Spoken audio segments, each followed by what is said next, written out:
Hola a todos, ¿cómo estáis? Buenos días, buenas tardes, buenas noches a la hora a la que estéis viendo este vídeo, pero especialmente buenos días a los que estáis siguiendo en directo ahora mismo esta retransmisión, este Finex Live, estos espacios en los que charlamos de finanzas. Antes que nada, dejadme presentar a Cristian Balteo. ¿Cómo estás? Muy bien, muchas gracias, Vicente. Muy bien. Gracias por estar hoy con nosotros. Cristian es Senior Product Specialist en Nordea Asset Management y durante este ratito vamos a charlar de inversión, vamos a charlar de cómo gestionan una parte especial de vuestro estilo de gestión. Como sabéis, este espacio, estos Finex Live, lo que buscamos es precisamente traeros invitados interesantes que den enfoques novedosos y que nos cuenten formas concretas y muy específicas de gestionar las inversiones, y lo que esperamos de vosotros es también interactividad.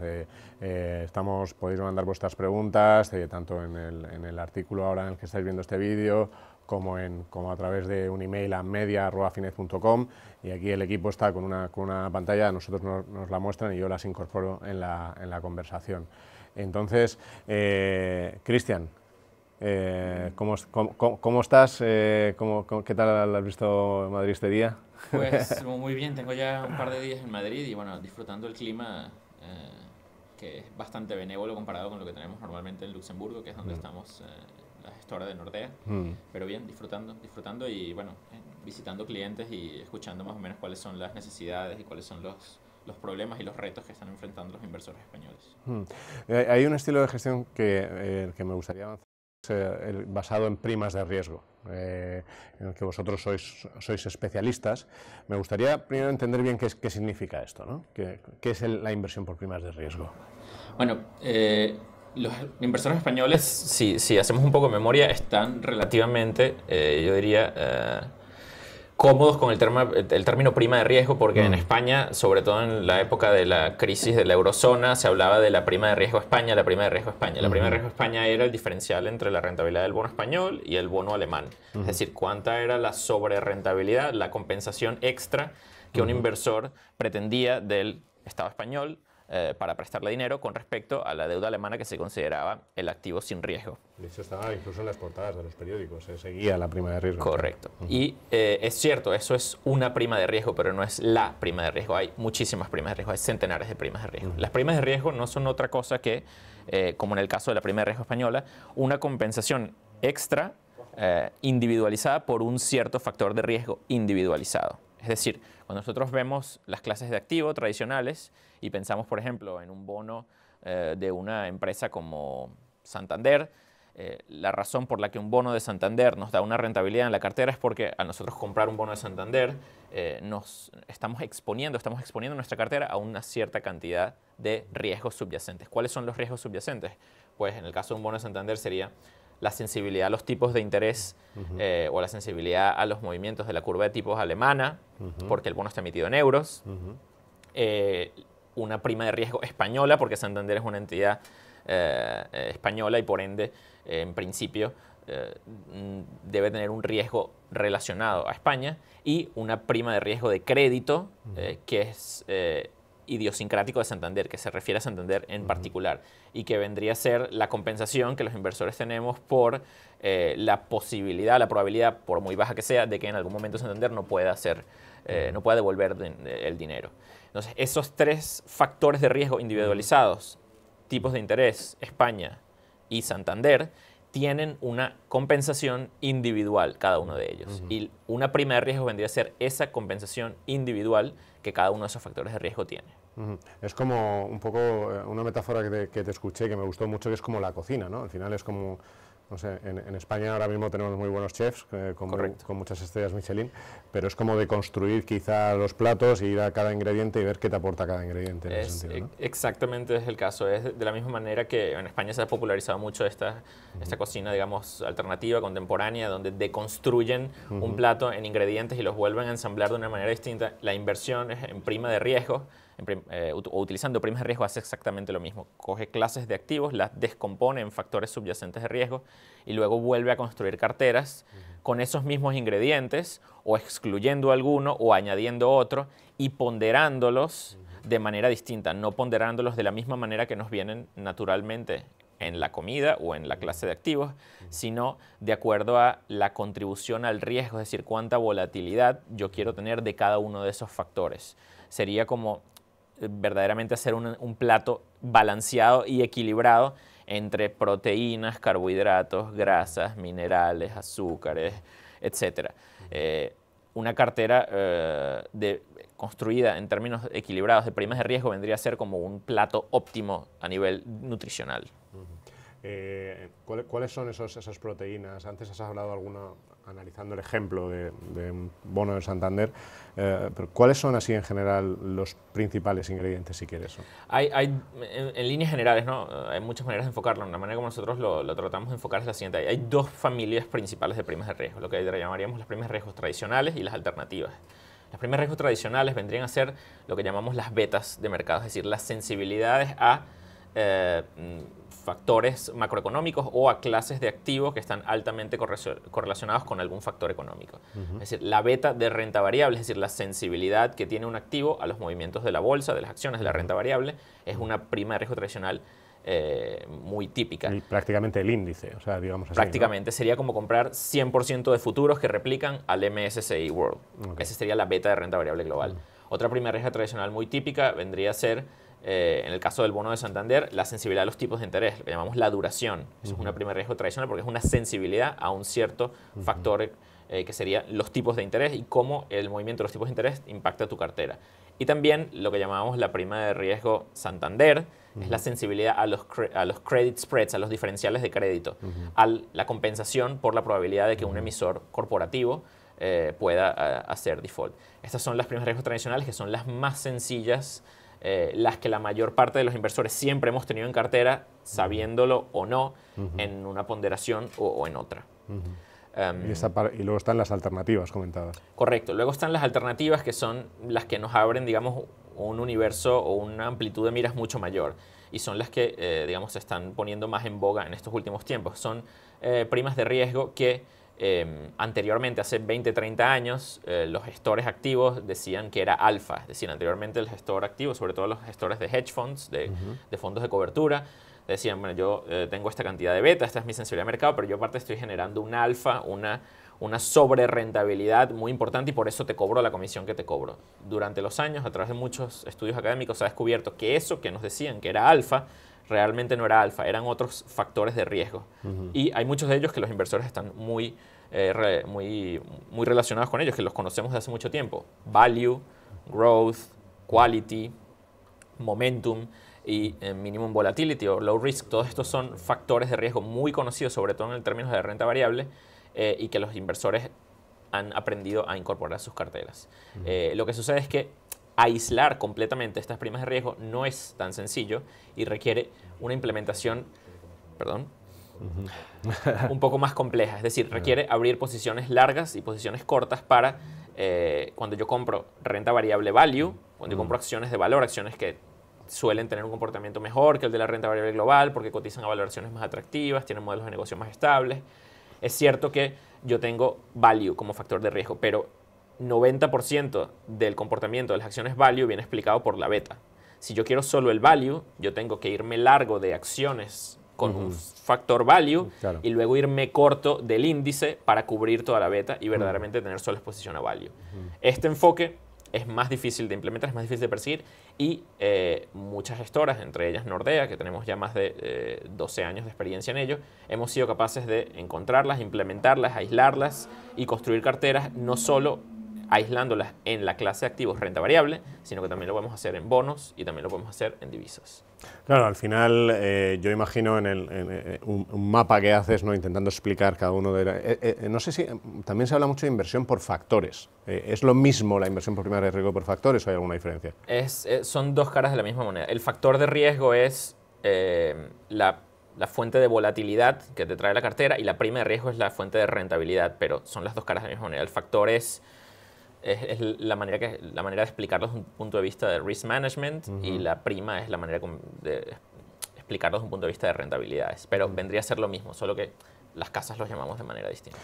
O sea, y en esa búsqueda entiendo lo que te decía, ¿no? Que claro, para sacar, volviendo a la metáfora del chef, que yo creo que a mí me gusta mucho, vamos, para sacar el nitrógeno líquido que está no sé qué, pues claro, el chef le tiene que hacer pasar por una serie de procesos, ponerla a 100 grados y después es esto mismo, ¿no? Es ir analizando cada uno de los activos para ver cómo puedes sacar, si quieres, la pureza del value, ¿no? En una cartera, y luego tener esa exposición. Y entiendo aquí que luego la clave es una vez que ya tienes los ingredientes sacados, si quieres así, cómo se mezclan, ¿no? ¿Y eso cómo lo hacéis en Nordea? Pues hay distintas maneras de aproximar. La manera como nos hacemos en Nordea, o específicamente en el Nordea Multi-Asset Team, es que nosotros, allá donde vayamos en cualquier clase de activos en la que vayamos a aislar ciertas primas de riesgo, somos muy cuidadosos en agrupar todas las primas de riesgo, no por el nombre que tengan o por qué tan volátiles sean, sino por su patrón de correlaciones. Es decir, yo puedo aislar la prima de riesgo, el factor de riesgo value, y pensar que yo no tengo nada de beta en la cartera. Es decir, yo me voy largo de value, me voy corto del índice, posición neta a renta variable 0, solo tengo exposición al value. Pero que el value no tenga beta no quiere decir que no tenga una correlación, aunque sea expuria con la bolsa. Es decir, no quiere decir que cuando la bolsa caiga, value no lo vaya a hacer mal. Entonces, nosotros somos muy cuidadosos cuando aislamos primas de riesgos independientemente si son primas de riesgo que se llaman value, quality, growth, momentum, o si se llaman renta variable, bonos o divisas, las agrupamos por su patrón de correlaciones con el ciclo económico y con la renta variable. Todas las que están altamente correlacionadas con el ciclo, que se pueden considerar primas de riesgo procíclicas o agresivas, o que están altamente correlacionadas con la renta variable, las coloreamos en rojo. Todas aquellas que tienen un patrón de correlaciones consistentemente negativas con el ciclo y con la beta de renta variable, es decir, que nos van a proteger en entornos de recesión económica, las coloreamos en verde. Y aquellas que no tienen un patrón de correlación claro, las coloreamos en gris, las llamamos direccionales, y las vamos a utilizar de una manera muy distinta y con mucho cuidado en las carteras porque son menos predecibles a lo largo del ciclo económico. El objetivo es entonces construir carteras que en una parte core, en una parte central, digamos la columna vertebral de la cartera, tenga una exposición similar a las primas de riesgo defensivas, las verdes, las que nos protegen en casos de recesión, y una exposición similar a las primas de riesgo rojas, las más agresivas, como la beta de renta variable, que nos van a ayudar en entornos de crecimiento como el actual.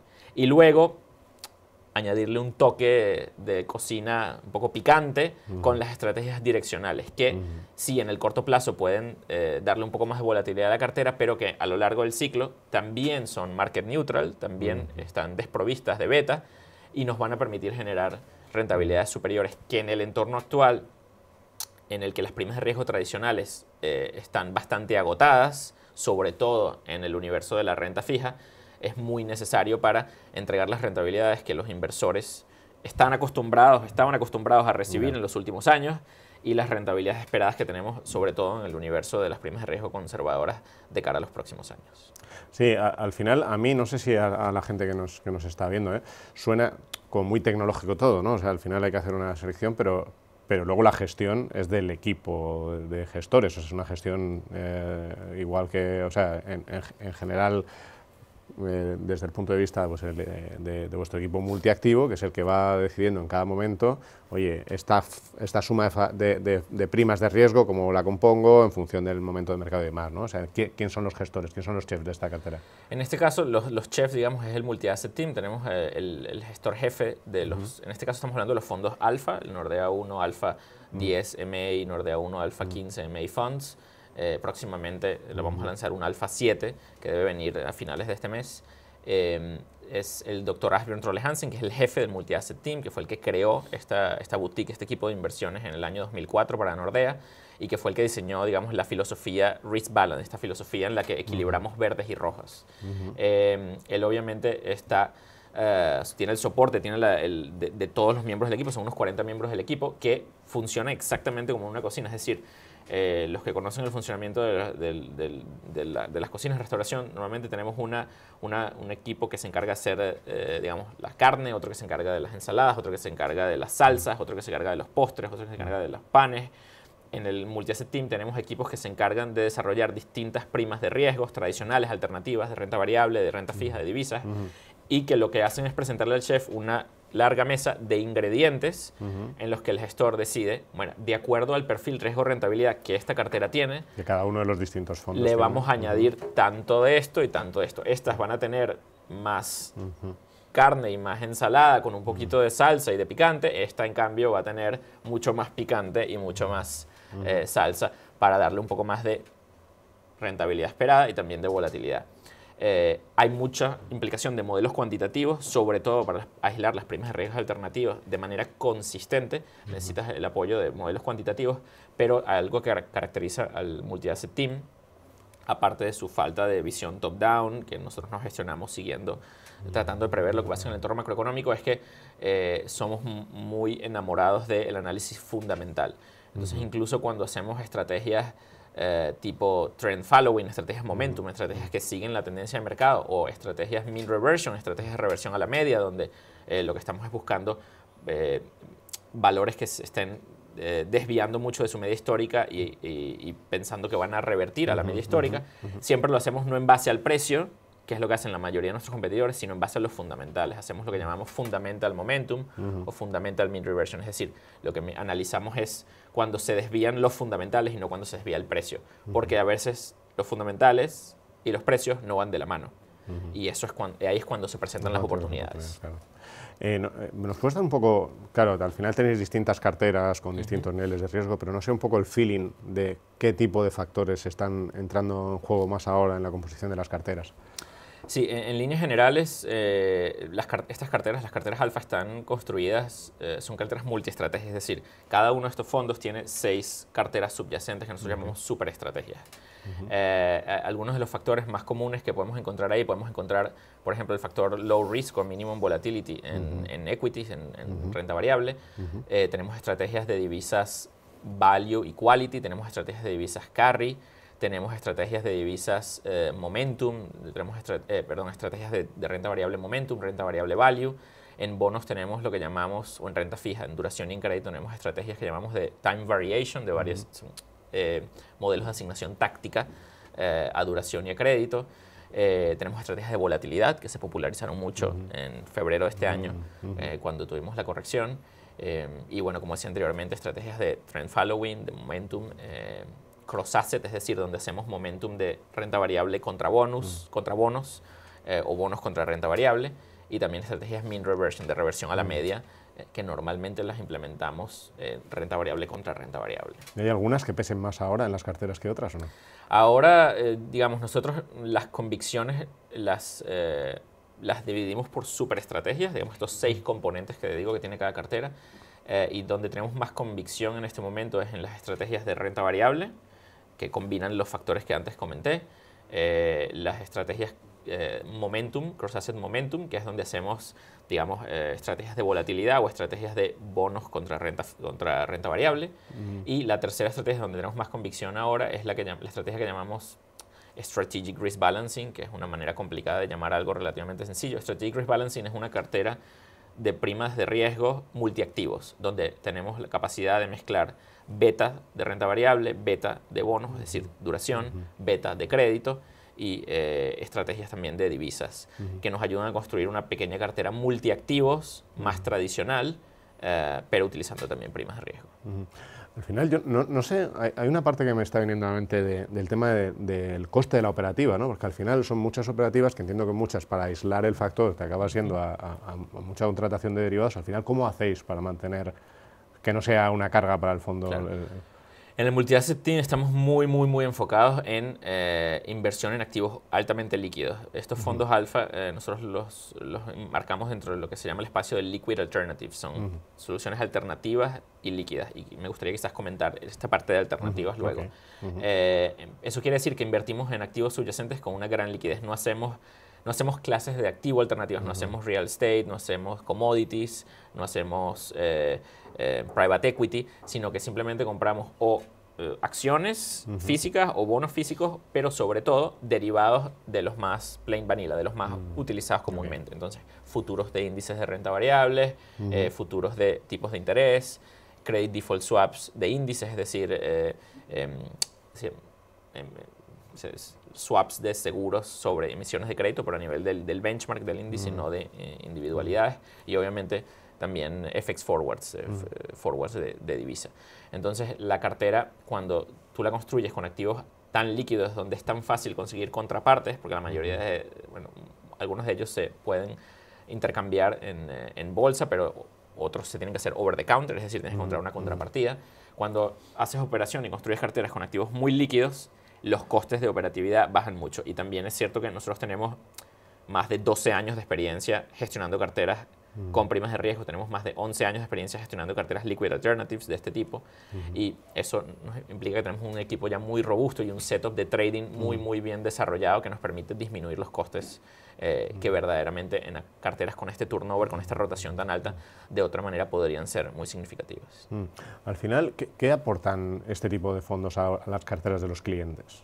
Eso quizás yo creo que es el punto más importante, más allá de toda la perorata que te he podido soltar en los últimos 15 minutos, que quizás es un poco abstracta y se va un poco más allá de lo que los inversores verdaderamente quieren saber. Hay principalmente dos beneficios en el entorno actual. Como comentaba anteriormente, nosotros estamos en una situación en la que si miramos las rentabilidades esperadas a la mayoría de las clases de activos, hay un abismo entre las rentabilidades históricas de los activos de renta fija. Si yo miro la rentabilidad histórica anual de los últimos 10 años de un Bund alemán, un bono de 10 años alemán, me daba entre un 4 y un 5% de rentabilidad anualizada. La rentabilidad esperada de los próximos 10 años de ese mismo Bund es de en torno al 0,3%. Lo mismo pasa con un Treasury, lo mismo pasa con los bonos de calificación, de alta calificación crediticia. Nominal, si tenemos en cuenta, entiendo lo que estás diciendo, ¿no? Bueno, en este caso real, ya ajustado por inflación. Pero la cuestión es que hay un abismo en el universo de renta fija, gubernamental, investment grade, high yield y mercados emergentes entre lo que nos habían dado y lo que los inversores están acostumbrados a obtener por ese riesgo y lo que se espera que den. La única clase de activos que todavía no tiene una rentabilidad esperada atractiva es la renta variable, con rentabilidades esperadas entre el 6 y el 7% al año. Pero ¿qué pasa? Los inversores no pueden tener, o la mayoría de los inversores no tienen el perfil de riesgo o el horizonte de inversión, o ni siquiera el estómago para invertir toda su cartera en renta variable. Entonces la pregunta es cómo podemos construir carteras balanceadas donde uno de los ingredientes tradicionales me va a dar rentabilidades entre 0 y 2% y donde el otro me va a dar entre el 6 y el 7%, pero con una volatilidad muy superior. Ajá. Es aquí donde las inversiones alternativas entran en juego, donde los liquid alternatives, los fondos liquid alternatives, los fondos absolute return.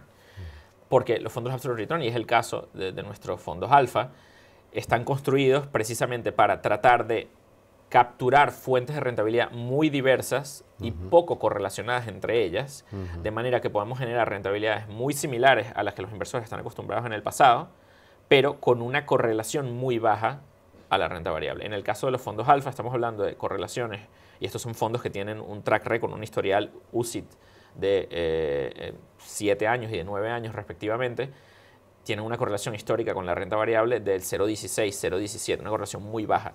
Y de acuerdo a sus perfiles de riesgo, el alfa 10 trata de generar rentabilidades de entre el cash más 5, 7% bruto de comisiones por año a lo largo del ciclo, y en el caso del alfa 15, cash más 7 al 10% por año bruto de comisiones a lo largo del ciclo. Es decir, rentabilidades entre el 5 y el 10% con correlaciones del 0,1, 0,2 a la renta variable. Si yo me voy a cualquier clase de activo tradicional, para yo generar rentabilidades superiores al 2%, me tengo que ir o al high yield o a la deuda emergente, que tiene una correlación del 0,7 con la renta variable. Con lo cual, si yo pongo renta variable en un lado de la cartera y high yield y mercados emergentes en el otro, voy a tener cero diversificación. Y en un entorno de recesión o de corrección, esa cartera va a sufrir mucho más que si yo la combino con algo que me da el doble o 3 veces más rentabilidad que el high yield, mercados emergentes, pero que aparte tiene una correlación cercana a cero con la renta variable. Entonces, rentabilidades más altas, para simplificar, y correlaciones más bajas, con lo cual, desde un punto de vista de construcción de cartera y de asset allocation, nos ayuda a diversificar nuestra cartera. Esto estabas comentando, esta gama alfa de fondos, también se implementa en el resto de fondos de la gama multiactivo, ¿no?, que gestiona este modelo. El enfoque de primas de riesgo lo seguimos en todos los fondos gestionados por el equipo multiasset, es decir, Stable Return, Flexible Fixed Income, Balance Income, pero en los fondos alfa tenemos el uso de las estrategias direccionales que hablaba antes, que tienen un peso más importante, por ende son un poco más volátiles, pero también pueden generar rentabilidades significativamente superiores. Y tienen un universo de ingredientes mucho más amplio. En los fondos Total Return más tradicionales, los más defensivos que tenemos, utilizamos unos 10 ingredientes. En los fondos alfa utilizamos hasta 30 ingredientes distintos. Bueno, pues es la clave. La verdad es que yo creo que el gran reto ahora mismo para cualquier inversor y especialmente para aquellos que necesitan rentas es esto, ¿no? La dificultad de conseguir un rendimiento decente superando la inflación, porque la inflación todavía sigue estando controlada, pero vaya usted a saber qué pasa a medida de la inflación, ¿no? Cristian, tenemos un par de preguntas de inversores, de uno de los fondos que en otro momento hemos comentado también, que es el Nordea Climate, que nos preguntan precisamente cómo está siendo la evolución de este fondo y un poco también perspectivas. No sé si nos puedes también dar un par de pinceladas sobre ello. Sí, bueno, brevemente. De hecho, si la última vez que estuvimos aquí con vosotros, con Finect, hablamos del Nordea 1 Global Climate and Environment Fund, que es nuestro fondo de temáticas de sostenibilidad que invierte en acciones, digamos que en empresas que ayudan en la transición hacia una economía menos intensiva en emisiones de carbono, digamos, empresas que ayudan de una u otra manera a reducir el impacto del cambio climático.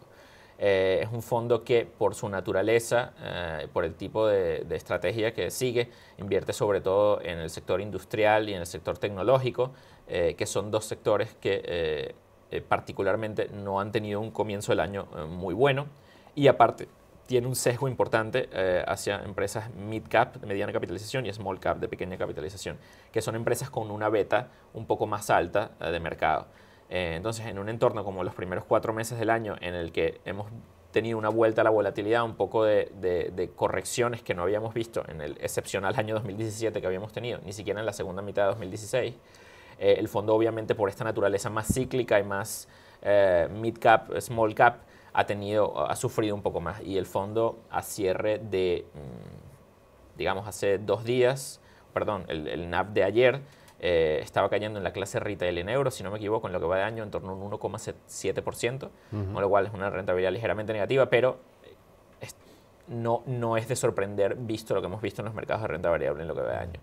También hay que destacar que el fondo viene de tener un comportamiento extraordinario en los últimos 2 años, de entre el 15 y el 16%, del año 2016-2017, y ha habido también un poco de profit taking. Pero lo cierto es que nosotros seguimos teniendo una muy buena convicción, es una cartera de alta convicción, tenemos entre 40 y 60 acciones todo el tiempo, y nos siguen gustando mucho los valores. Esta corrección en un entorno en el que las expectativas de beneficios han ido al alza, lo que ha hecho es mejorar mucho la valoración de la cartera, con lo cual, si bien no es un momento agradable, la cartera nos gusta quizás ahora mucho más de lo que nos gustaba hace 4 meses, porque hemos visto earnings al alza con precios a la baja. Muchas gracias. Yo casi para terminar, yo creo que hay una pregunta también que nos hacen que como resumen me parece que está fenomenal, que es: normalmente la composición de una cartera siempre se ha dicho, oye, pues en función de tu perfil de riesgo, pues este porcentaje en renta variable, este porcentaje en renta fija. Entonces, respecto a ese enfoque tan tradicional, ¿qué le aporta al inversor la inversión por primas de riesgo? Pues eso es una muy buena pregunta, pero es una pregunta difícil de contestar, porque eso va a depender del perfil de riesgo de cada inversor. Tradicionalmente, como decíamos, las carteras solían tener un equilibrio entre bonos y renta variable, pero ese equilibrio está roto. Está roto porque los bonos, la renta fija, no nos dan ni la diversificación que nos daba anteriormente, ni la rentabilidad que nos daba anteriormente. Los alternativos, los fondos alternativos, vienen de alguna manera a ayudar a reoptimizar ese equilibrio. Y si elegimos estrategias alternativas que tengan un perfil de riesgo-rentabilidad similar al de la renta fija, pues lo podemos utilizar para sustituir parcialmente parte del rol de la renta fija.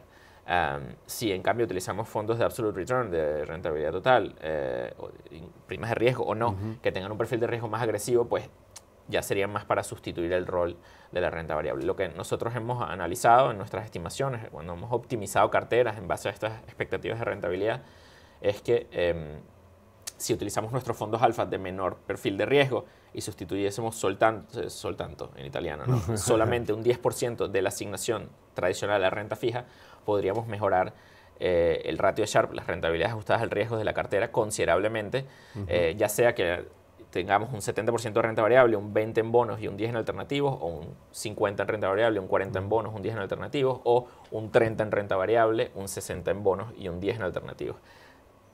cualquiera sea la ponderación que le pongas, vistas sus mucho más atractivas expectativas de riesgo-rentabilidad, va a optimizar las carteras en este entorno, con lo cual es elección de los inversores de acuerdo a su perfil de riesgo, pero nosotros creemos que sí, que puede ayudar a diversificar y a mejorar la rentabilidad esperada. Bueno, pues muchísimas gracias, Cristian. Iremos siguiendo cómo van saliendo los platos de la cocina y cómo van percibiendo los inversores los aromas, los gustos y cómo va ese paladar con esta gama de fondos que tenéis. Pues esperemos que tengamos muchas estrellas Michelin al final del año que mostrar. Muchísimas gracias por tu tiempo, Cristian. Gracias a vosotros. Muchísimas gracias a todos los que habéis seguido en directo esta conversación. Esperamos que son temas que parecen más técnicos, pero que son súper interesantes y cada vez se va a hablar más de ellos por esta dificultad de los activos tradicionales. Y desde luego también a todos los que estáis viendo ahora este vídeo en diferido, tanto en Finet como en el canal de YouTube. Nos vemos en el próximo Finet Live.